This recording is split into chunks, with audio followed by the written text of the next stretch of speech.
드디어 나올 게 나왔죠. 자, 미국 SEC 강화된 암호화폐 및 디파이 규제안 통과 업계 반발. 자, 이게 뭐냐면은 아마도 이제 상반기에 우리 비트코인 시장의 조정을 우리가 이제 예상을 하고 있으니까 어떠한 이슈로 인해서 이제 비트코인 가격이 얼마나 빠질 건지 우리가 이제 하우스 방송에서 좀 다뤄드려야 될 건데, 만약에 상반기에 비트코인 가격이 조정이 나오고 떨어진다.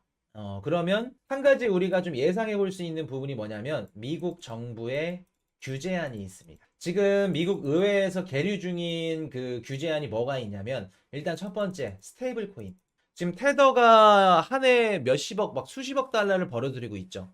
그래서 막 스테이블 코인 발행사들이 막 돈을 이렇게 야무지게 막 벌어 제끼니까 미국 정부에서 당연히 규제가 필요할 겁니다. 그래서 요 규제안이 지금 의회에서 지금 계류 중인데 아마 통과될 가능성이 높아 보입니다. 그리고 이번에 지금 통과된 게 뭐냐면 디파이 관련된, 요것도 아마 작년부터 제가 말씀을 드렸을 겁니다. 디파이 관련된 규제안 올해 나올 가능성 높아요. 요거 계속해서 계류되고 있었습니다. 라고 말씀드렸는데, 요거 내용이 뭐냐면 앞으로 이제 암호화폐 관련된 뭐 기관이나 펀드나 이렇게 앞으로 암호화폐 관련된 사업을 하고 싶어. 그러면 무조건 5천만 달러 자산을 이상 갖고 있어.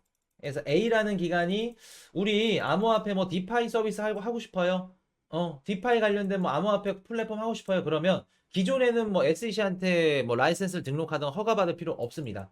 그냥 내가 하고 싶어? 오케이, 유니선 만들어. 블록파이 만들어. 뭐 만들어서 이렇게 했는데, 이제는 무조건 자산이 5천만 달러 이상 갖고 있으면 어떻게 해야 된다? SEC한테 등록을 해야 된다. 통과를 받아야지만 할 수 있다. 라는 겁니다. 근데 이게 지금 통과가 됐어요. 자, 그럼 이게 문제점이 뭘까? 우리 시장에 당장 나타날 수 있는 문제점이 뭘까? 이거는 앞으로 신규 들어오는 기관들한테만 포함이 되는 게 아니라 예전에 만들었던 이런 기관들도 이제는 어떻게 된다? SEC 관할권 안으로 들어온다는 뜻이겠죠. 그럼 우리가 지금 유지하고 있는, 현행 관리하고 있는 뭐 디파이나 아니면 뭐 거래소나 아니 암호화폐 뭐 관련된 뭐 뭐라 그럴까, 덱스 거래소나 이런 애들이 다 SEC한테 이제 등록을 해야 된다. 미국 시장에서 운영을 하려면. 그러면 그 SEC한테 이제 등록을 하고 라이센스를 취득받고 다 무난하게 다 취득받고 등록되고 잘하면 좋겠지만, 거기서 또 불협화음이 있을 수 있겠죠. 라이센스를 취득 못하는 기관들도 있을 거고, 거기서 또 벌금도 나올 수도 있을 거고. 그래서 이런 부분들이 걱정이 된다. 근데 사실 웃긴 게 디파이를 어떻게 얘네들이 관할을 할 거야? 탈중앙화인데 중앙 통제기관이 아예 없어요. 근데 얘네들을 어떻게 관리할지. 그러니까 정확한 이런 관련된 규제안 이런 것들이 없습니다. 그냥 뭐 하겠다고 하냐면은 연방증권법 준수하도록 하겠다. 규정에 포함하겠다. 반발하는 거죠, 지금. 그래서 지금 보시면은 3대2로 뭐 찬성으로 통과를 시켰다고 합니다. 증권 딜러 등록을 의무화하는 이런 규제안. 그래서 앞으로 디파이나 이런 애들은 중앙 통제 이런 장치들이 아니면 그 기관들이 없는데 디파이나 이런 애들은 어떻게, 다오는 어떻게 할 거야? 이런 부분들 5천만 달러 넘으면.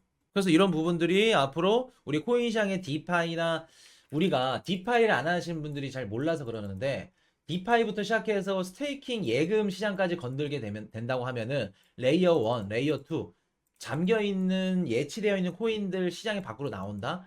그럼 좀 타격이 큽니다. 어마무시한 거예요. 우리 코인 시장을 흔들 수도 있는 겁니다. 그렇기 때문에 요 관련된 규제한 법안들이 굉장히 중요한 거고. 이해되셨나요? 근데 뭐 때문에 지네들이 이렇게 하는지 아직 정확한 것도 없으면서 좀 답답하긴 합니다. 하지만 시장이 좀 이렇게 크게 흔들릴 수도 있다는 거 말씀을 드리고, 자, 비트코인 현물 ETF 7일 연속 순유입, 블랙록 ETF 유입액, GBTC 유출 추월. 자, 오늘 이거 좀 다뤄드릴게요, 이따가. 기사 보니까 막 그 블랙록으로 자금이 막 짱짱하게 들어와. 역시 ETF, 역시 비트코인. 역시 짱이다. 반응 좋네. 긍정적으로 생각을 하시는데, 물론 저도 긍정적으로 생각을 합니다만, 어, 시장 참여자 중 10명 중에 9명이 긍정적으로 생각을 하면 한 명도 있어야지 부정적으로 생각을 하는 거. 이거 그렇게 좋을 기사가 아니다. 요거 한 명에 대한 기사 내용들 분석한 거 이따가 말씀을 드릴게요. 그래서 지금 뭐 순유입은 되고 있다는 거. GBTC 유출도 추월했고, 시장은 지금 GBTC에 빠져 있죠.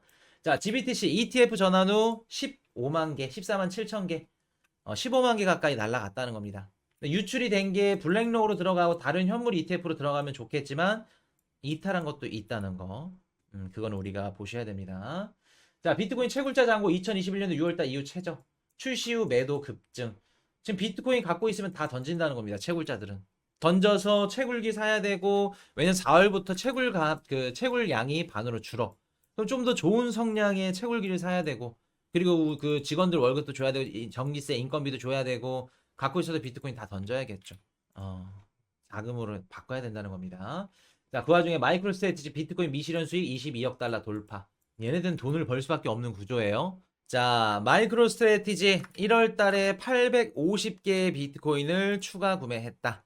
총 지금 19만 개 보유하고 있다고 말씀드립니다. 요거. 그래서 우리 마이크 셀러 형님은 근데 CEO 사임한 걸로 알고 있는데 왜 자꾸 나오시지? 마이크로 스트래티지 이퀄 마이크 셀러 형님인가? 그럴 수도 있겠죠. 그래서 지금 마이크로 스트래티지가 왜 이렇게 영리하냐면 얘네들은 지네 주식을 팔아가지고 그 돈으로 비트코인을 사죠.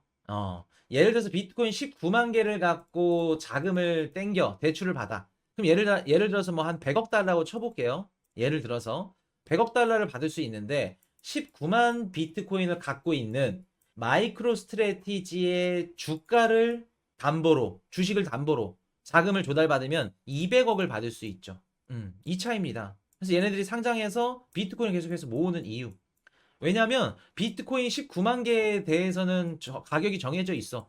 계산기 딱 때리면 나와. 근데 19만 개를 갖고 있는 마이크로 스트래티지의 기업 주가는 여기에 뭐까지 반영이 돼요? 야, 쟤네 비트코인 19만 개로 뭐 이것도 할 수 있고 뭐 결제 시스템도 할 수 있고 스테이킹 플랫폼만 돌리더라도 아니면 기관들이나 얘네들한테 비트코인을 빌려주기만 하더라도 이자가 한 달에 얼마야? 기대 심리가 붙죠. 현물 ETF 기관들 요런 애들한테도 빌려줘도 돈을 받고 수수료만 얼마야? 그러면 자금을 총 200억 달러를 끌어낼 수 있죠. 그러면 얘네들 주식을 팔아서 이 차액으로 또 비트코인을 삽니다. 그럼 계속해서 비트코인은 주식 팔아서 비트코인 사고 하면 비트코인 개수는 늘어나겠죠. 비트코인 가격이 또 올라가면은 얘네들 기업의 또 시가총액이나 이런 기대감들은 더욱더 올라가고. 이래서 머리가 좋은 겁니다. 그냥 단순히 이런 메커니즘을 모르는 분들은 야, 쟤네 뭐 미쳤다고 빚내가지고 그냥 비트코인만 사고 무식하게 저렇게 뭐 튤립 버블이고 막 빠찡코라고 위험한데 비트코인을 저렇게 무식하게 사냐 라고 생각을 하실 수 있는데 다 이러한 구조가 있다는 거. 우리나라 보물방송입니다. 정진슬래님 감사드립니다. 이해되셨죠? 이런 메커니즘이 있다는 거. 이런 기업들이 아마도 향후 2년 3년 안에 나올 겁니다. 리틀 마이크로 스트래티지. 요것도 기사로 보시게 될 거예요. 요거 보시면 쟤네들이 왜 마이크로 스트래티지처럼 지네 주식을 팔아가면서 비트코인을 모으는지 이해가 되실 겁니다. 자, 뉴욕 커뮤니티 은행 20% 추가 급락, 상업용 부동산 우려 지속 비트코인. 그래서 아까 우리 은행에서 다뤘던 거. 그래서 지금 은행에서 기대하고 있는 건 뭐냐면 작년 3월 달에 미국 은행이 파산됐을 때 실리콘밸리, 시그니처 은행 얘네들 파산됐을 때 비트코인 가격이 올랐죠. 근데 이번에도 은행이 지금 이렇게 우려가 되면 비트코인 가격이 오르지 않을까라고 생각을 하는데 작년 3월과 이번에 흔들리는 거는 지금 차이점이 있다.